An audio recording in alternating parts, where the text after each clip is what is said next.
বাংলাদেশের প্রত্যেকটা অফিস আদালতে শেখ মুজিব সাহেবের ছবি থাকতে হবে। এখন এই বর্তমান গভর্নমেন্ট কি এটা মানবে? কোশ্চেন কালেও মানবে না এটা। এবং আসার পরে তো শেখ মুজিব এবং শেখ হাসিনার ছবি সব জায়গা থেকে সরায় ফেলে দেওয়া হয়েছে। ইট মিনস যে এই কনস্টিটিউশনের এই অংশটা হচ্ছে তাদের সাথে যায় না, ঠিক আছে? তো এটা মানবে না। আবার ৭০ অনুচ্ছেদ তাদের দরকার, কারণ নিজ দলের প্রার্থীকে নির্বাচিত করতে হবে। এটা এখানে বিএনপির একটা পলিটিক্স হতে পারে।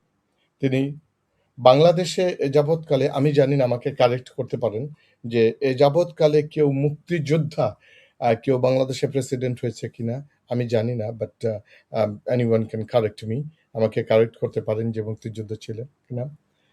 এবং 1980 সালে তিনি তার সামরিক ক্যারিয়ারকে ইস্তফা দিয়ে জনাব শহীদ প্রেসিডেন্ট জিয়াউর রহমানের সাথে তিনি রাজনীতিতে আসেন।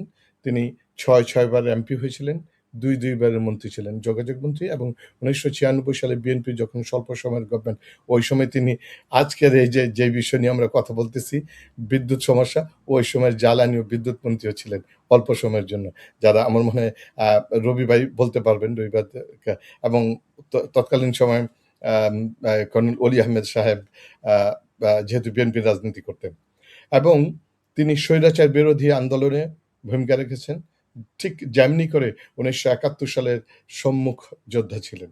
এরপরে তিনি যোগাযোগ মন্ত্রী অবস্থায় থাকায় রেলওয়ে, বিআইটিএ, বিআরটিসি, বাংলাদেশের যোগাযোগ ব্যবস্থা, সেতুতে যথেষ্ট অবদান রয়েছে, ইত্যাদি ইত্যাদি।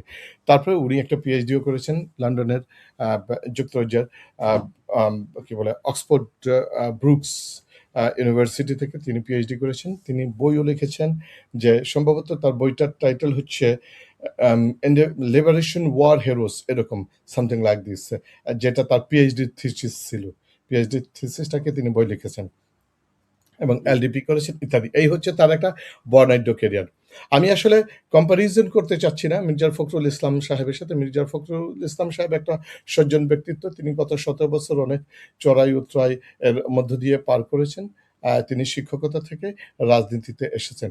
মানে ইন টার্মস অফ যে হাই প্রোফাইল যদি আমাদের বলা হয়, তাহলে আমি বলবো যে কর্নেল অলির হাই প্রোফাইলের সামনে মির্জা ফখরুল ইসলামের প্রোফাইলটা খুবই গৌণ মনে হবে।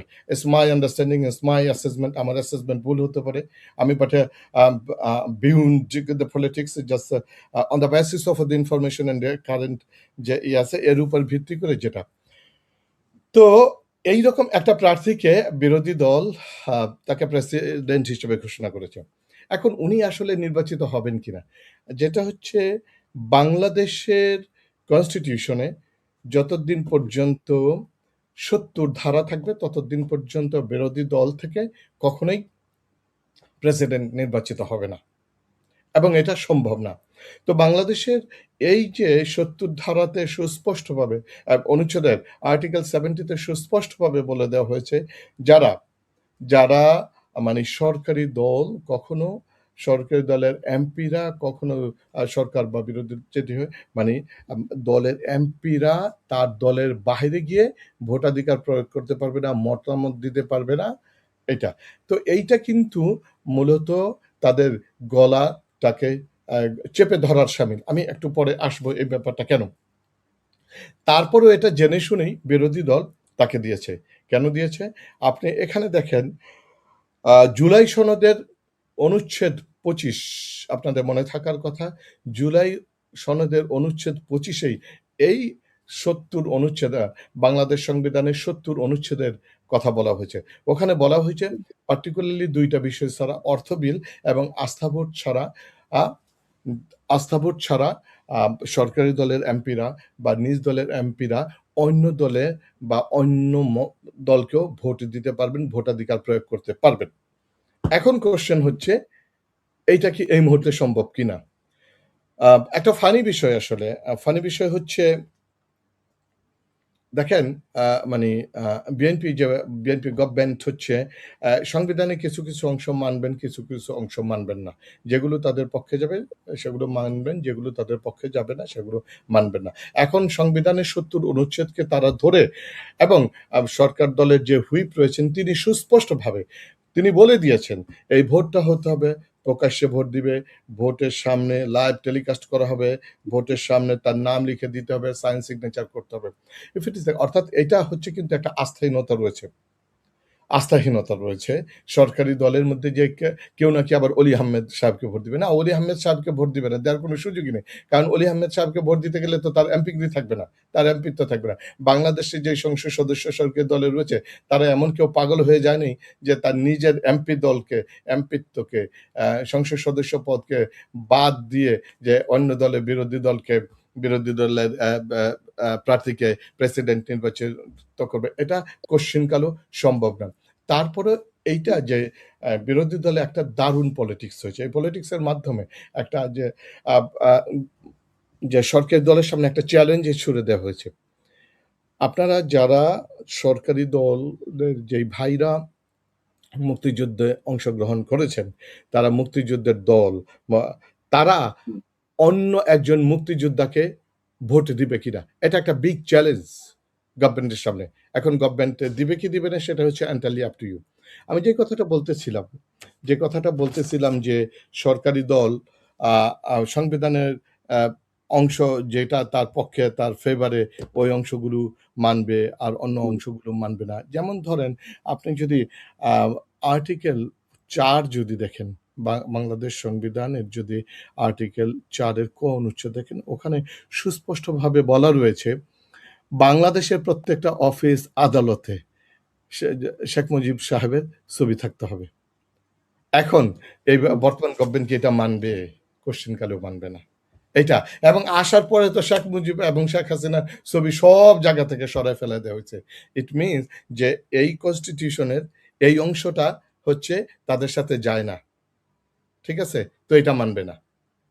আবার 70 অনুচ্ছেদ তাদের দরকার, কারণ নিজ দলের প্রার্থীকে নির্বাচিত করতে হবে। এটা এখানে বিএনপির একটা পলিটিক্স হতে পারে। বিএনপির একটা পলিটিক্স হচ্ছে আগামী সম্ভবত 27শে অগাস্ট থেকে আবার থার্ড সংসদ অধিবেশন শুরু হতে যাচ্ছে। এই সংসদ অধিবেশনে বিএনপি বারবার বলতেছে যে আমরা সংবিধান কে অ্যামেন্ড করব। এটা সম্ভবত 18তম সংশোধনী হতে যাচ্ছে। এই বেশ কিছু নিয়ে আসবে এবং তারা বলতে চাচ্ছে আমরা জুলাই সনদকে অক্ষরে বাস্তবায়ন করব। যদি জুলাই সনদকে তারা অক্ষরে বাস্তবায়ন করতে চায়, তাহলে তো এই আর্টিকেল 70 এর এই অনুচ্ছেদের বিষয়টা থাকবে না। তখন আবার রাষ্ট্রপতি নির্বাচন করার ক্ষেত্রে তো একটা সমস্যা তৈরি হবে। এর জন্য খুব তড়িঘড়ি করে হয়তোবা এটা তাদের একটা পলিটিক্স হতে পারে। 20 তারিখে অর্থাৎ প্রায় 1 সপ্তাহ আগেই রাষ্ট্রপতি নির্বাচনটা সেরে ফেলল, যে বর্তমান কনস্টিটিউশন অনুসারে। আমি শেষ করে দিচ্ছি। বাংলাদেশের সংবিধানে যে আর্টিকেল অনুচ্ছেদ রয়েছে, এই অনুচ্ছেদটা হচ্ছে একটা অগণতান্ত্রিক অনুচ্ছেদ। এটা হচ্ছে একটা স্বৈরতান্ত্রিক অনুচ্ছেদ। একটা দেশের একটা সরকারকে এবং একটা দলকে স্বৈরাচারী করার জন্য এই 70 অনুচ্ছেদ যথেষ্ট। আমি ছোট্ট করে 2-1টা কারণ বলি, শেষ করতে চাই। সেটা হচ্ছে দেখেন, জনগণের যে প্রতিনিধি, প্রত্যেকটা প্রতিনিধি যে এমপিরা তার দলীয় প্রধানের কাছে জবাবদিহি করতে বাধ্য হয়, দলের প্রধানের আজ্ঞাবহ হয় এবং দলের প্রধানরা যেই সিদ্ধান্ত দিয়ে দেয় এবং যে সেই সিদ্ধান্তের বাইরে তারা তাদের মতামত দিতে পারে না, ভোট প্রদান করতে পারে না। এটা একটা স্বৈরাচারী মনোভাব ছাড়া আর কিছুই হতে পারে না। নিজের বিবেক বুদ্ধি স্বাধীনতাকে খাটিয়ে কখনো দলের বিরুদ্ধে গিয়েও তারা ভোটাধিকার প্রয়োগ করতে পারে না। এবং সরকার এই 70 অনুচ্ছেদের বলেই সরকার কখনো তার নিজের সমালোচনা সহ্য করতে পারে না। নিজের দলের এমপিরাও যে গঠনমূলক সমালোচনা করবে, এইটা মুখটাকে বন্ধ করে দেওয়া হয় এই 70 অনুচ্ছেদের মাধ্যমে। এবং এই 70 অনুচ্ছেদের মাধ্যমে ইন্টারনাল পলিটিক্স, দলীয় পলিটিক্সটাকে যে গণতন্ত্রটাকে দুর্বল করে ফেলা হয়। আপনার যদি গণতন্ত্রের প্র্যাকটিস করতে হয়, একটা দলের সবাই একই কথা বলবে, সবাই শুধু দলীয় প্রধানের কথা শুনবে, মানবে, বিষয়টা এমনটা না। দলীয় প্রধানকে প্রশ্ন করা, দলীয় প্রধানকে চ্যালেঞ্জ করা, দলীয় প্রধানের কাছে কোনো বিষয় জানতে চাওয়া, এই যে গণতন্ত্রের যে প্র্যাকটিস, এই প্র্যাকটিসটাকে বন্ধ করে দেওয়া হয়। শুধুমাত্র তারা জি হুকুম জাহাপানা করবে, অর্থাৎ দলীয় প্রধান যে সিদ্ধান্ত নেওয়া হবে সেই সিদ্ধান্তই। এবং এই 70 অনুচ্ছেদের মাধ্যমে যে জনস্বার্থের পরিবর্তে দলীয় স্বার্থকে বেশি প্রাধান্য দেয়। একটা ছোট্ট একটা উদাহরণ, উদাহরণ দিই। ধরেন একটা বিল নিয়ে আসলো। একটা বিল নিয়ে আসা হলো। যেই বিলটা পার্টিকুলারলি কোনো একজন সংসদ সদস্যেরকে যে ওই এলাকার প্রতিনিধি হিসেবে ওই এলাকার জনগণের স্বার্থের বিরুদ্ধে যাচ্ছে। কিন্তু এটা দলীয় সিদ্ধান্ত। তাকে ওই বিলের পক্ষে কথা বলতে হবে। তাহলে এভাবে দলের সিদ্ধান্ত মেনে নিয়ে ওই বিলটাকে পাস করতে এটা তার থাকে না। থাকে না এবং ক্ষমতা আঁকড়ে রাখার একটা প্রভাব থাকে। আপনি কেন আপনাকে ছোট্ট নিশ্চয়ই মনে থাকার কথা পাকিস্তানের ইমরান খানের একটা ঘটনা আছে যে দলীয় এমপিরা প্রায় ৭০ জন এমপি হুম, যখন তার বিরুদ্ধে অবস্থান করেছে তার ক্ষমতা চলে গেছে। ঠিক এক্সাক্টলি সেম যে বাংলাদেশ ওই যে এই ক্ষমতাগুলোকে আঁকড়ে রাখার জন্য এই ৭০ অনুচ্ছেদটাকে মানে একটা কি বলে আ খড়গ, একটা লাগাম দিয়ে দেওয়া হয় বাংলাদেশের যে সংসদ সদস্যগুলোর উপরে। এটার আসলে রিকনসিডারেশন হওয়া দরকার। যেটাই জুলাই অনুচ্ছেদে। আমি ঠিক। ছোট্ট ধন্যবাদ। একেবারে শেষ করে দিব ৩০ সেকেন্ড একটা। দেখেন আমরা সবসময় যুক্তরাজ্যের ওয়েস্টমিনিস্টার পার্লামেন্টের কথা বলি, ওয়েস্টমিনিস্টার ডেমোক্রেসির কথা বলি ইত্যাদি। আমরা সবসময় বলি। কিন্তু এই ওয়েস্টমিনিস্টার ডেমোক্রেসির কখনো আমরা ভালো কিছু নেই না। ওয়েস্টমিনিস্টার ডেমোক্রেসিতে কিন্তু রয়েছে দলীয় এমপিরা দলের সিদ্ধান্তের বিরুদ্ধে গিয়েও ভোটাধিকার প্রয়োগ করতে পারে। এটা অনেক উন্নত দেশগুলোতে রয়েছে। কিন্তু আনফরচুনেটলি এটা হয় না। পরিশেষে যেটা বলতে চাচ্ছি সেটা হচ্ছে যে